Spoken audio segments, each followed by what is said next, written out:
আপনারা কি বলেন?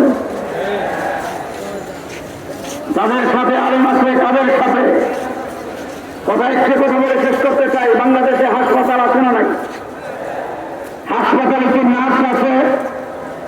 আপনাদের কাছে জবাব চাই, কতদিন পর্যন্ত একজন নার্স নার্সিং সেবা দেওয়ার পরে ডাক্তার হয়?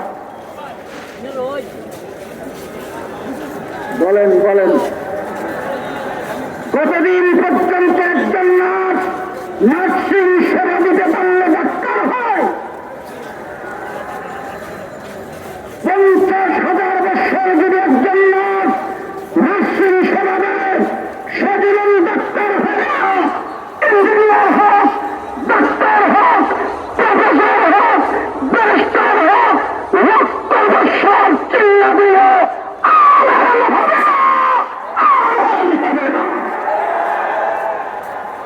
সুতরাং জাতির রাহবর হবে আলেম, তাবলীগের নেতৃত্ব দেবে আলেম।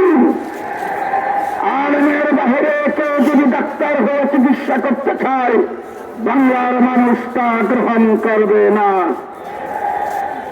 শেষ কথা বলতে চাই, দিন চলবে উলামায়ে কেরামের নেতৃত্বে, দিন চলবে উলামায়ে কেরামের রহমতে।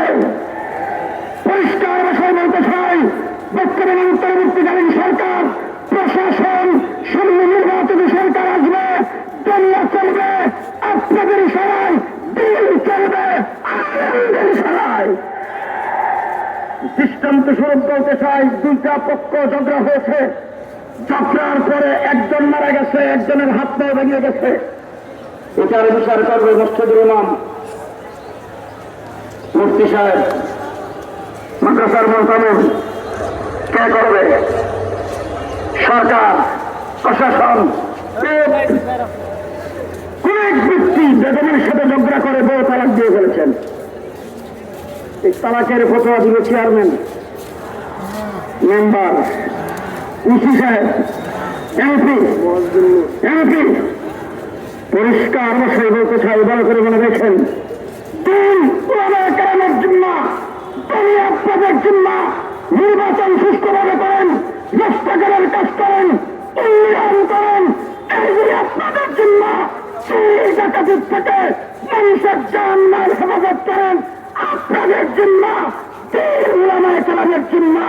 উলামায়ে কেরাম যে সিদ্ধান্ত আজকে ঘোষণা করবে, সেই মোতাবেক তাবলীগ চলবে, কাটার চলবে, জঙ্গের মাঠ চলবে। নাসরুম মিনাল্লাহ, ফাতহুন করিব, ওয়া বাশশিরিল মুমিনিন। আসসালামু আলাইকুম ওয়া রাহমাতুল্লাহ।